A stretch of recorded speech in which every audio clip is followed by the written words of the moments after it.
Pai seja convosco, alunos do FATENFIV, que as bênçãos do Senhor sejam notórias sobre a vida de cada um de vós. Hoje nós estaremos dando início à disciplina hermenêutica bíblica, que é uma disciplina essencial para o nosso crescimento, aperfeiçoamento e desenvolvimento na nossa caminhada cristã.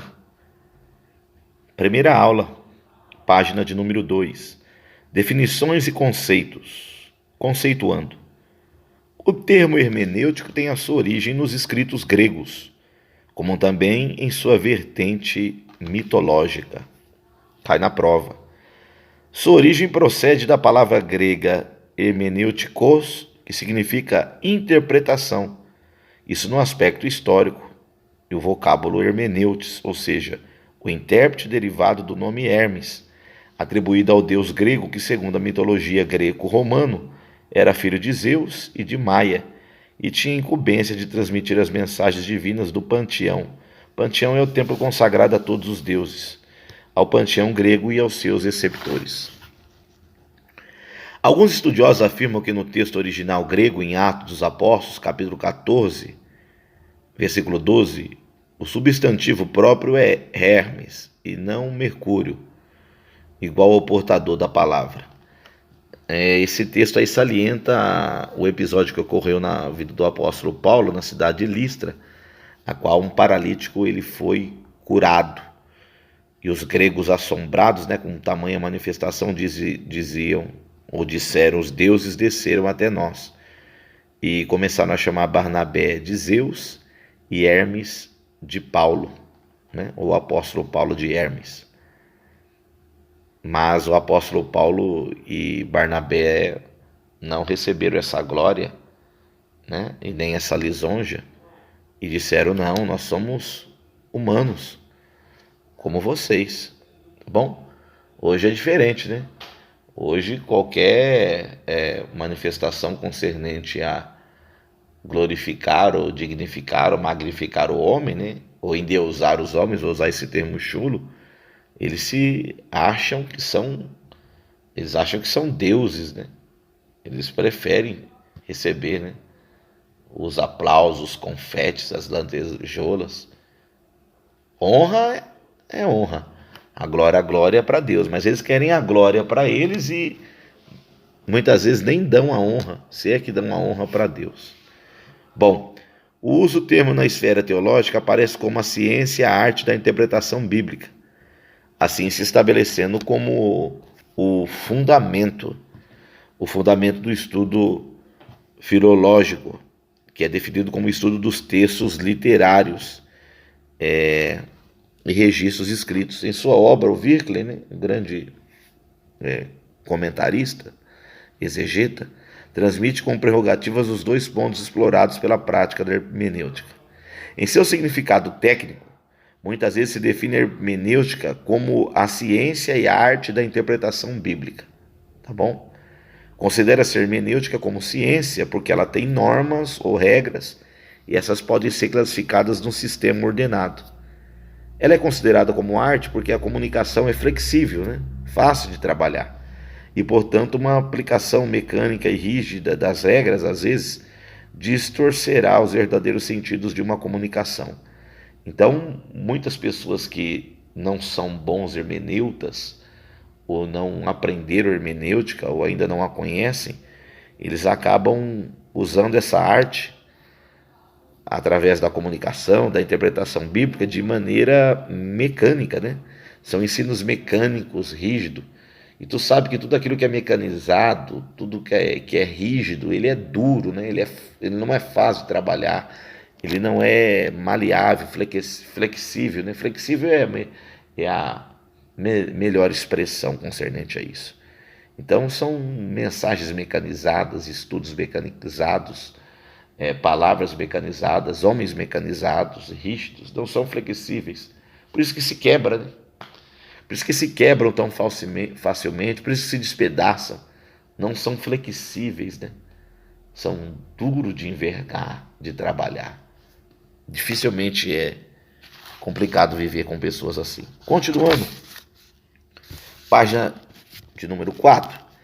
Diante do exposto em tela, podemos compreender a expansão técnica da hermenêutica e a sua riqueza, que caracteriza-se pela sistematização de normas e regras, como também pela sua flexibilidade na comunicação, como eu havia dito. Estes fatores demonstram a necessidade do intérprete em conhecer tais regras, normas, e não basta apenas conhecer, mas saber aplicá-la. Existem muitas pessoas que têm muito conhecimento bíblico em outras determinadas áreas, mas elas não sabem aplicar, não sabem transmitir. Não adianta. Aquilo que você sabe, não sabe transmitir, não sabe aplicar, não tem fundamento nenhum.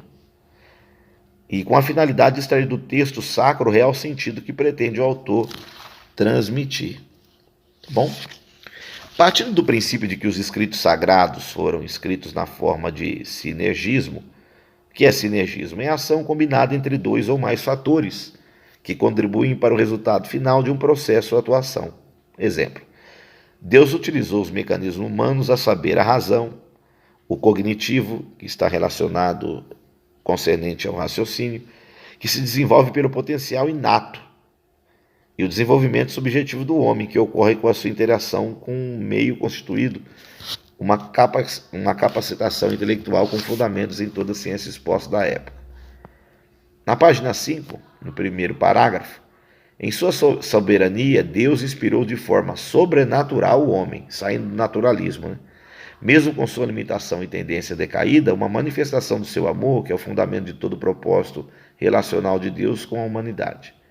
Nos escritos de Paulo a Timóteo, segundo Timóteo 3, 15 e 16, encontramos a seguinte afirmação: toda a escritura é inspirada por Deus e útil para o ensino, para a repreensão, para a correção, para a educação na justiça. Qual o fim? Qual a finalidade? A fim de que o homem de Deus ele seja perfeito e perfeitamente habilitado para toda, não é algumas, é toda boa obra. Cai na prova, o termo inspiração vem do latim, o verbo inspirare, que tem o significado, abre aspas, soprarem, fecha aspas. Em sua conotação tradicional, seu significado se amplia ao insinuar algo no coração de alguém. Tá bom? A manifestação inspiradora de Deus se caracteriza por duas vertentes teológicas. Na esfera primária, encontramos a inspiração verbal. O que é a inspiração verbal? Isso implica dizer que as escrituras sagradas foram inspiradas diretamente por Deus, já virando a página 6, como uma espécie de ditado, tendo o autor a liberdade da utilização de seus mecanismos pessoais, no entanto, sendo supervisionado pelo Espírito Santo para que não ocorresse nenhum tipo de erro. De forma secundária, aparece a definição de inspiração plenária. Cai na prova. Toda a escritura sagrada é divinamente inspirada por Deus.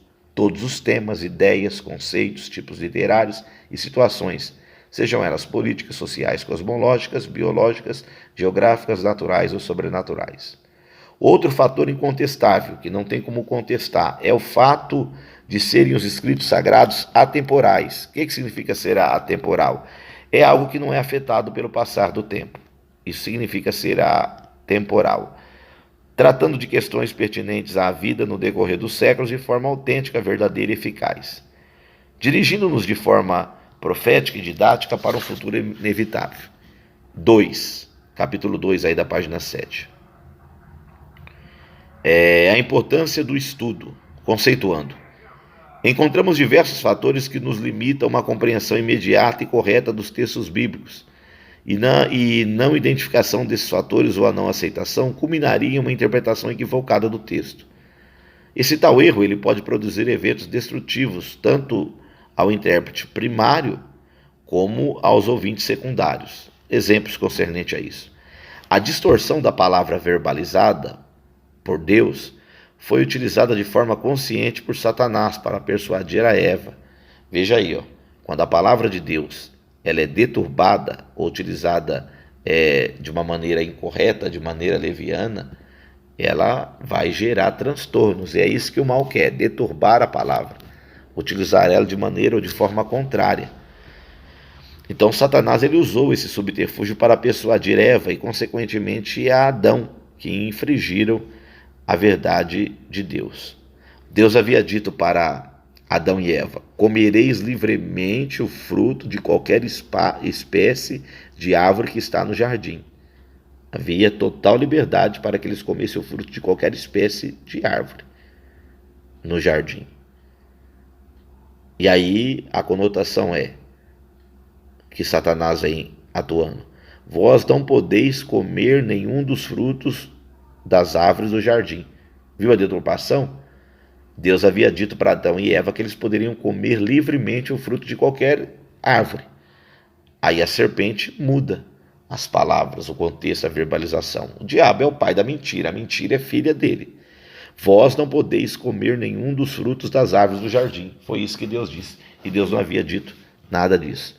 Então, você deve prestar atenção, estar muito atento no falar das pessoas e atento no ouvir.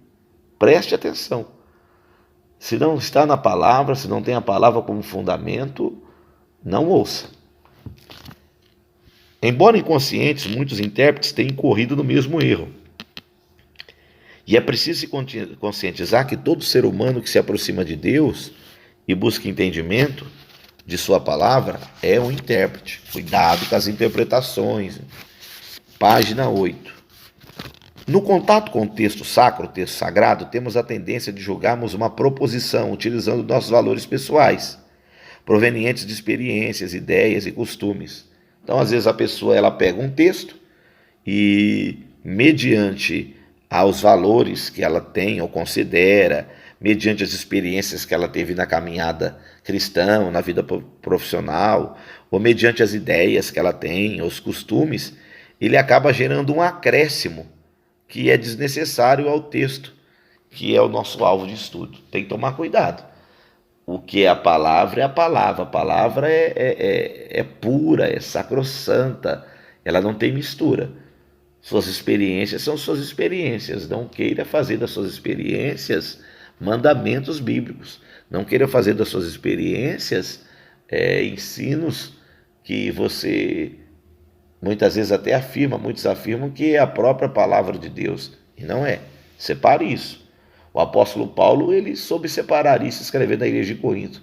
Quando ele falava acerca da palavra de Deus, ele falava, categorizava, salientava, ratificava. E quando era ele dizia, não Deus, mas digo eu, para saber separar, né? Vivemos em uma época em que o relativismo cai na prova. Esse relativismo é o teológico. Ele ganha popularidade cada vez mais, né? Com o discurso da não existência da verdade absoluta, e a revelação subjetiva pessoal tem produzido uma variante de interpretações dos textos bíblicos, segundo a conveniência e a necessidade individual ou coletiva, induzindo os homens a absorver a palavra da vida eterna adulterada, dizendo, não é assim, você está entendendo mal, se fosse dos nossos dias. É assim que eles vão chegando, entendeu? De uma maneira sorrateira, e vai penetrando, e vai dominando, e vai aí tão somente injetando o veneno da mentira, do engano. Tem que tomar cuidado com isso. Diante deste agravante teológico do primeiro eminente que confronta com a vontade de Deus escrita por Paulo, o apóstolo dos gentios, em Efésios 4, 11 e 14, entendemos a importância da aplicação pessoal no estudo da hermenêutica, com a finalidade de alcançarmos a revelação divina com sua plenitude e com prerrogativas de anunciar a poderosa palavra de Deus aos homens, para que sejam edificados por ela e cheguem ao conhecimento do Eterno. Entre as diversas obras que tratam a matéria, existe unanimidade no que tange, no que se refere, no que se fala, a complexidade de adquirir uma interpretação imediata e correta de texto bíblico. Tal situação é decorrente de fatores ligados ao tempo que se formulou tal escrito. É sabido que a Bíblia foi desenvolvida em um período aproximado de 1.600 anos, isso em um total de 40 autores em diferentes culturas e tempos distintos. Transmitir tal escrito sem ferir a intenção do autor é imprescindível. Para obtermos êxito nesta tarefa, devemos analisar a construção sistemática que podemos definir de lacunas capazes de promover os embates de contemporâneo e intérprete bíblico e o primitivo autor. A primeira lacuna espiritual. Como já exposto, a formulação da Bíblia Sagrada se deu por meio de um dualismo. O que é o dualismo? É a junção de duas realidades. Essas realidades são opostas. Deus como ser único na sua essência e o homem em suas prerrogativas. Página 10. Comparando-o com Deus, ser limitado em todos os aspectos. Assim define o erudito George Led, abre aspas, a Bíblia é a palavra de Deus dada nas palavras de pessoas na história, fecha aspas. Possuindo características divinas, a Bíblia Sagrada possui um aspecto eterno, sendo pertinente às necessidades humanas em todas as eras e culturas. Deus se revelou ao homem através do homem, respeitando o contexto em que este ser está inserido, explorando sua capacitação e respeitando sua limitação em relação a ele. Todo desenvolvimento dos escritos ocorre interligado à particularidade temporal, que envolve a história, a época, a cultura, a linguística, a teologia, a filosofia e os conhecimentos gerais dos escritores.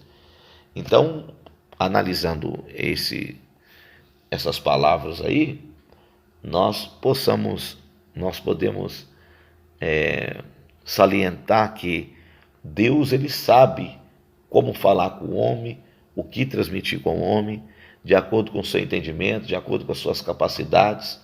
Então Deus não vai trazer algo que venha deixar o homem completamente desequilibrado, louco, maluco. Não.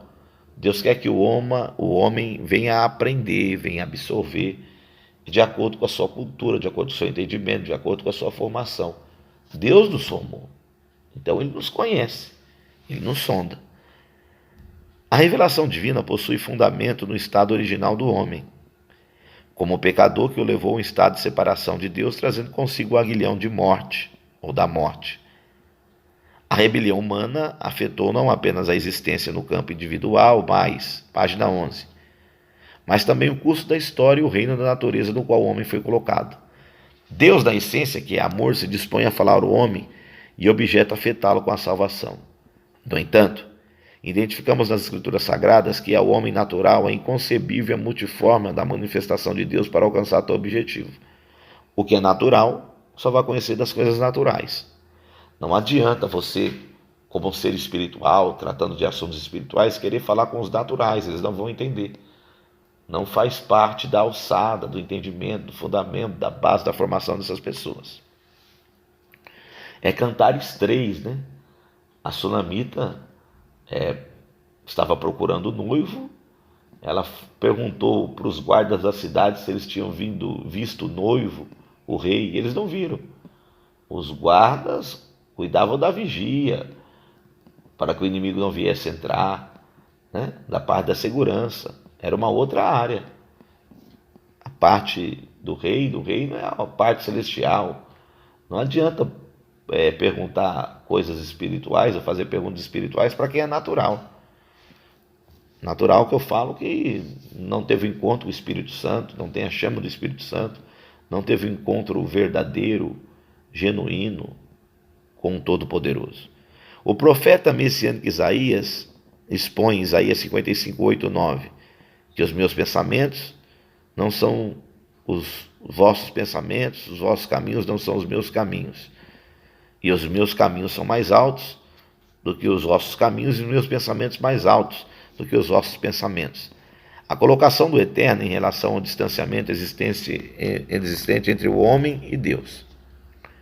Um dos maiores eruditos da interpretação bíblica, Russell Norman Champlin, o comentário de Champlin é extraordinário. Se você puder adquirir, será uma benéfica aquisição para a sua formação, para o seu entendimento. Não apenas para deixar na sua biblioteca, mas para você estudar a palavra de Deus. Em seu comentário ao Antigo Testamento, versículo por versículo, no livro de Isaías, ele comenta a passagem em tela, e ele diz, abre aspas, para os homens, as maravilhas da graça divina podem parecer impossíveis, talvez até mesmo irracionais. A universalidade da salvação era um conceito que a mentalidade judaica tinha extrema dificuldade em aceitar. Fecha aspas. Página de número 12. Não somente no sentido revelador da graça redentora de Deus, a incapacidade humana limita-se em sua compreensão, mas também em seu juízo. Mesmo porque Somente ele tem legitimidade para exercê-lo e, quando o faz, tem a compreensão plena do coração humano e suas ações, sendo sua onisciência atributo utilizado para tal feito. Aprenderemos agora acerca da lacuna histórica, o que é. Os escritos sagrados possuem uma identidade histórica primitiva que não pode ser desconsiderada, e a cosmovisão arcaica é extremamente distinta da atual. Estamos centenas de anos separados da realidade histórica dos primeiros receptores dos escritos sagrados, como também dos seus autores. É como se fizéssemos uma retrospectiva dos tempos de vida que temos para identificarmos as alterações decorrentes da evolução histórica de forma local e universal. Ou, se possível fosse, retrocedêssemos aos tempos veterotestamentários para transmitir nossas experiências e conhecimentos que nos proporcionaram a evolução histórica. Página 13. A lacuna cultural. Cai na prova. A cultura está entrelaçada à história, segundo o filósofo alemão Georg Wilhelm e Friedrich Hegel. A razão humana se manifesta através de instituições e, em cada tempo e lugar, esta razão se apresenta de forma específica, modificando-se em um processo contínuo. Ou seja, a cultura é estabelecida de acordo com o desenvolvimento humano na história. Em uma definição universal, cultura e todo o complexo inclui o conhecimento, a arte, as crenças, a lei, a moral, os costumes e todos os hábitos e aptidões adquiridos pelo ser humano, tanto no seio familiar como em sociedade. Logo, se entende que toda a humanidade sujeita ao tempo e local possui sua própria cultura constituída. No entanto, é plausível penetrar na cultura embutida ao texto sagrado para não transportarmos situações primitivas e locais para os dias odiernos. Quarto, lacuna linguística, o que é? 3 foram os idiomas utilizados na elaboração dos escritos sagrados: o hebraico, o aramaico e grego. Página 14. Sendo que as estruturas e expressões idiomáticas são distintas da nossa língua, sem contar que toda a estrutura gramatical dos originais sofrerão alterações consideráveis, não sendo mais utilizados na comunicação odierna. O distanciamento dos textos originais, como da cultura gramatical do Antigo Oriente, nos leva a estabelecer um olhar meticuloso no exame do texto bíblico. Questões como duplo sentido, paralelismo, hebraico, o tempo verbal, sempre estarão patentes à nossa análise. A lacuna textual. Ela seria inconcebível aos homens em sua expressão de fé ao atribuir os escritos sagrados em uma abundante variante de erro por questões de complicações e divergências nas diferentes versões e cópias pesquisadas no decurso da história cristã. Cai na prova, a essência dos fatos bíblicos continua inalterável.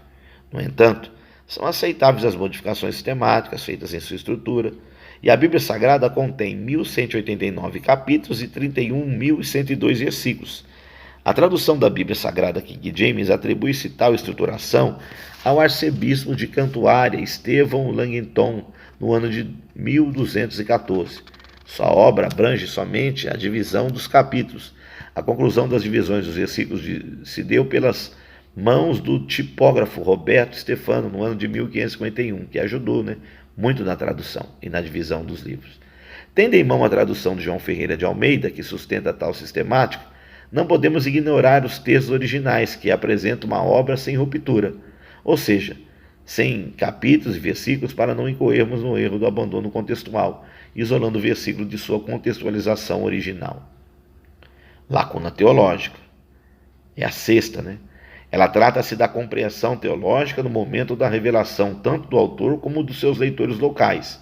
Todo escrito sagrado determina uma perspectiva teológica, doutrinária, que nem sempre está patente ao conhecimento que possui o autor sacro, tais como a revelação de Deus, a cristologia, a martiologia, a soteriologia, pneumatologia, angiologia, disciplinas que nós já estudamos. Então,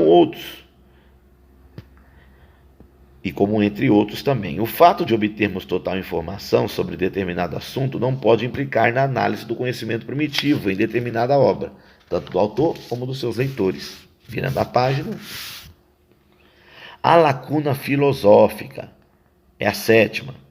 Como já anunciado, a distância entre o cristão do século XXI do leitor primitivo é relevante. Tal fato aplica-se ao limitado conhecimento das questões pertinentes à vida entre os dois extremos. as opiniões em relação à morte, universo, sociedade, política e fenômenos diversos. Para extrairmos o sentido original em suas singularidades e contrastes, precisamos se aproximar da cultura intelectual dos autores a fim de aplicar de forma coerente a mensagem bíblica.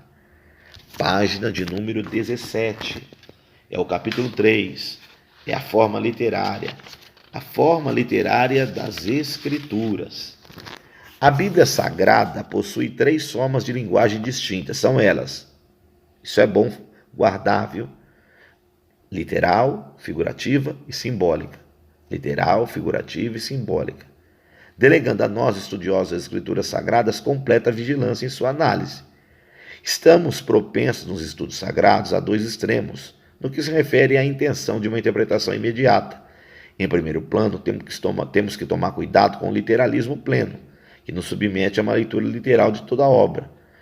O seguinte extremo, o espiritualismo alegórico, capaz de abolir as regras necessárias para o entendimento real do texto, produzindo na ótica da interpretação 2 ou mais significados em um único texto. Tem pessoa que se confunde, ele não sabe o texto se é literal, ele não sabe se o texto é simbólico, ele não sabe se o texto é figurado. Vamos aprender isso na prática. A linguagem literal, que é a linguagem real. O que é? A linguagem literal nos sujeita ao rigor das palavras, de acordo com a letra do texto, e convoca-nos a interpretar a Bíblia de acordo com as normas gramaticais e hermenêuticas, deixando que o autor, virando a página, diga o que realmente tem a dizer, literalmente, verdadeiramente, na íntegra, sem alegorizar ou espiritualizar o seu significado, advertindo-nos de que as maiores heresias têm seu gênese no juízo invertido a tal linguagem. Qual que é a linguagem simbólica? No caso, a segunda aqui.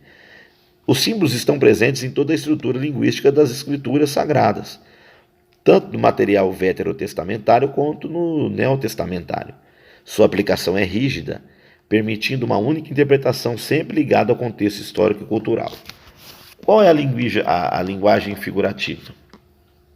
Que é a terceira, A linguagem figurativa se opõe à literal, tendo sua colocação como uma palavra que exprime uma ideia recorrendo a outros termos, trazendo assim uma semelhança, podendo ser real ou imaginária. Nas escrituras sagradas encontramos as principais figuras de linguagem. Figuras de linguagem que aplicam comparação. Vamos lá, página 19. Primeiro, a metáfora. O que é a metáfora? É um termo oriundo do latim, metá. Significa algo em fora, significa sem sentido. No grego, a palavra utilizada é metaforá, ou metáfora, que significa mudança. Constitui-se na comparação de palavras em que um termo substitui outro. Configura-se uma analogia em substituição de palavras.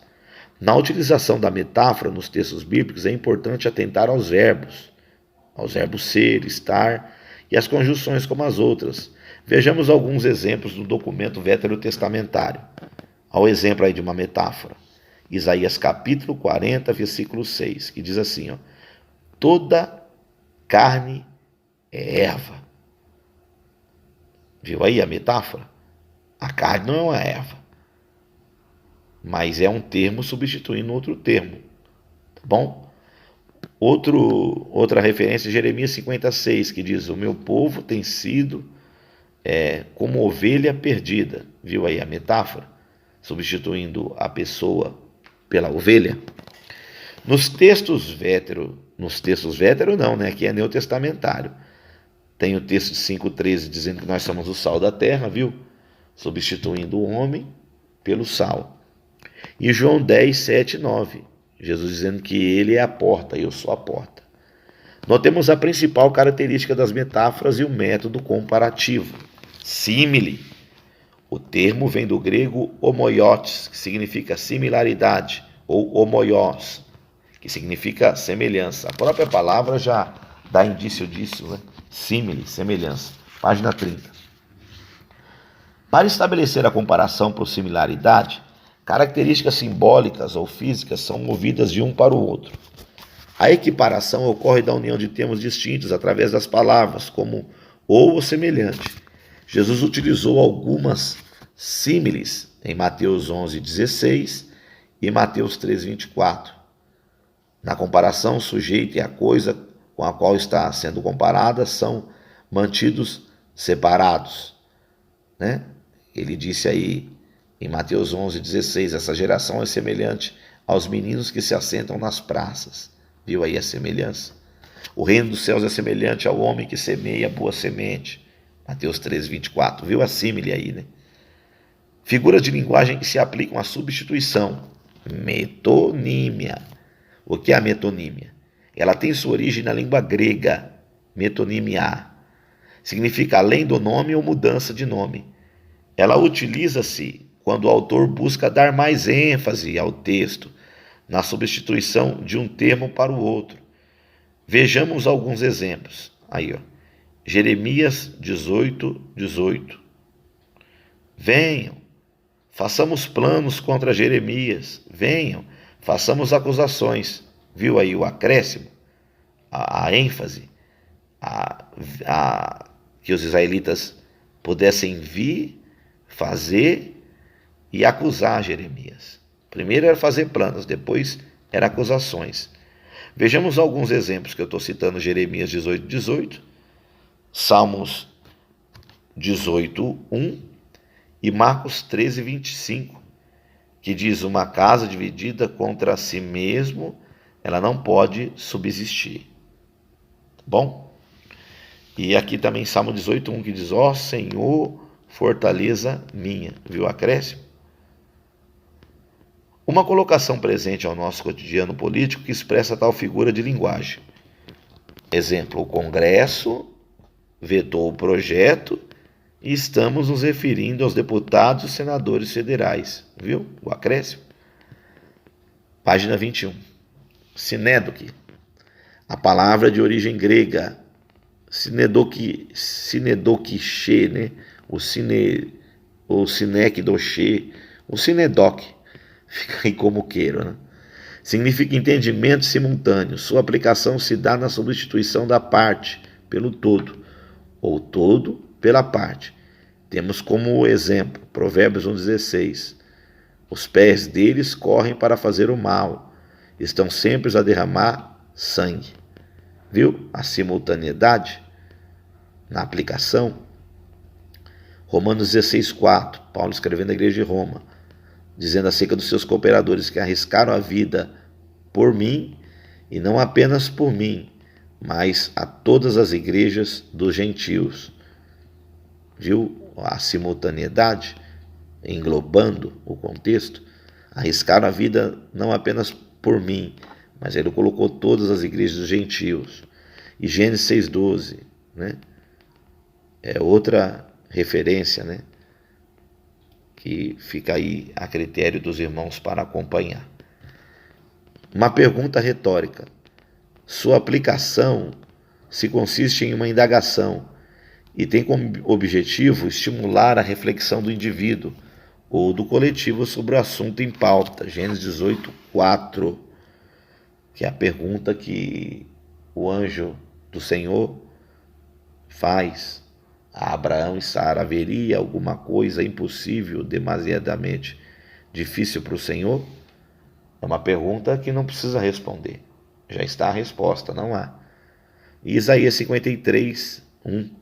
Quem deu crédito à nossa pregação e a quem se manifestou o braço do Senhor? Não precisa responder.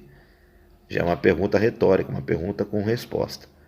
Figura de linguagem que se aplicam exageros e atenuações. É a hipérbole. No caso 1 aí, ela aplica-se com o objetivo de enfatizar determinado termo, utilizando uma afirmação além da literal, um exagero intencional na expressão. Bom, nós temos aí Salmo 6:6. Olha a hipérbole aí, olha o exagero. O salmista dizendo: toda noite faço nadar a minha cama. Olha a hipérbole.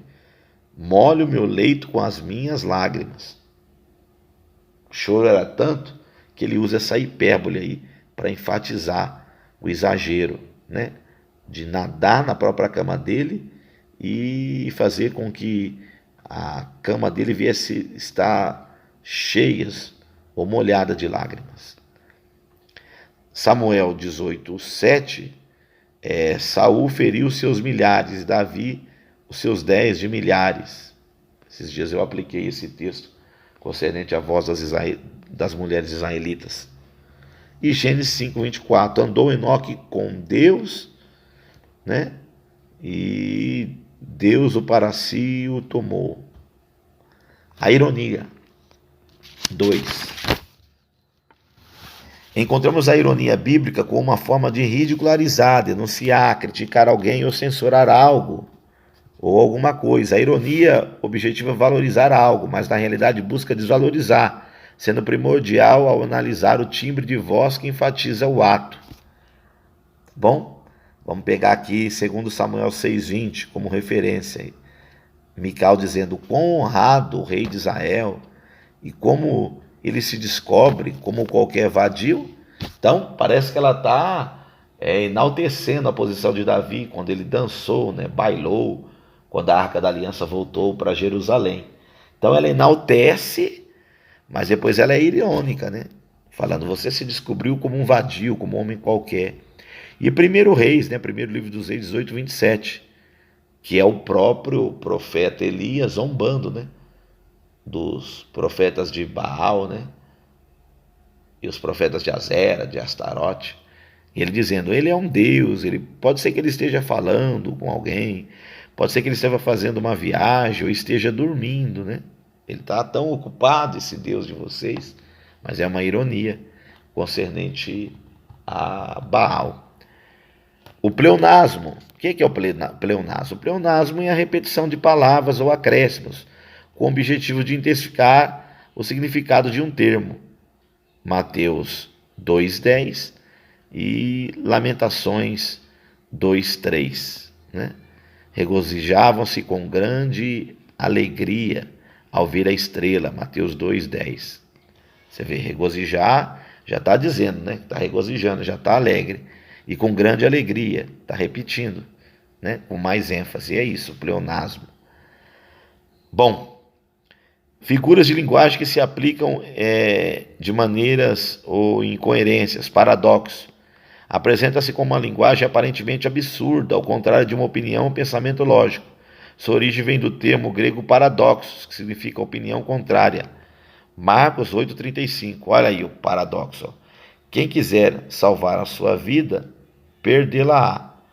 E quem quiser morrer por mim, né, ou se entregar a mim, esse será salvo, ou salvá-lo-ei. Viu aí o paradoxo? Quem quiser salvar a sua vida, perdê-la-á. E quem quiser perder a sua vida por mim, esse a salvará. Paradoxo. Capítulo 4, página de número 23. Quase terminando a aula já. Historiografia da interpretação. A interpretação bíblica. Os diversos métodos de se estudar a palavra de Deus no transcurso da história nos impulsiona uma busca panorâmica da interpretação. As duas correntes, literal e alegórica, sempre estiveram no centro acadêmico da literatura bíblica, sendo necessária uma revisão ainda que resumida do desenvolvimento das escolas arcaicas, para uma compreensão adequada do melhor ou mais apropriado método para uma análise interpretativa coerente das Sagradas Escrituras. Primeiro, interpretação judaica. A interpretação bíblica começa historicamente com o retorno de Israel do exílio babilônico, que duraram 70 anos, sob a liderança de Esdras, que ocupava a função de sacerdote e escriba, como compõe Neemias 8, do 1 ao 12. O povo solicitou, página 24, que se lesse o Pentateuco, imediatamente Esdras se prontificou, fato que se estendeu aos levitas, que ensinavam a todo o povo.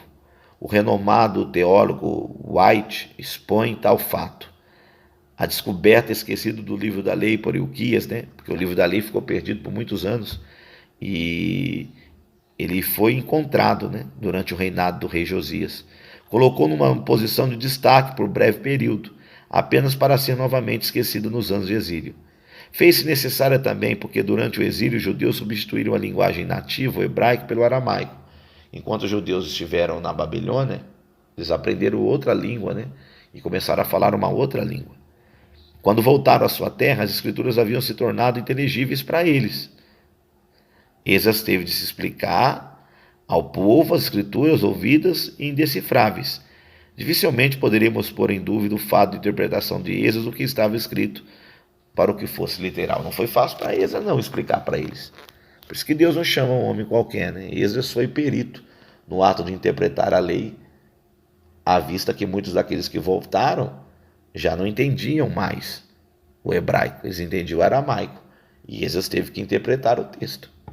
Os ensinos de Esdras e seus cooperadores da época sugerem o seguimento de um método unificado, em que a interpretação repousava no método capaz de produzir uma receptividade coletiva, aclarando o entendimento do povo e incitando-os a um devocional com o Eterno. Tá bom? Vamos ficando por aqui. Que você faça uma boa prova e não deixe de entrar em contato com o Ministério Fim Vem. Tá bom? No 0199 99571 4593. 0199 9571 4593 é o telefone de contato do pastor Moisés Fernandes, caso você queira se aperfeiçoar ou se aprimorar. Tá bom? Está aí a primeira aula da disciplina Hermenêutica Bíblica. Até a próxima!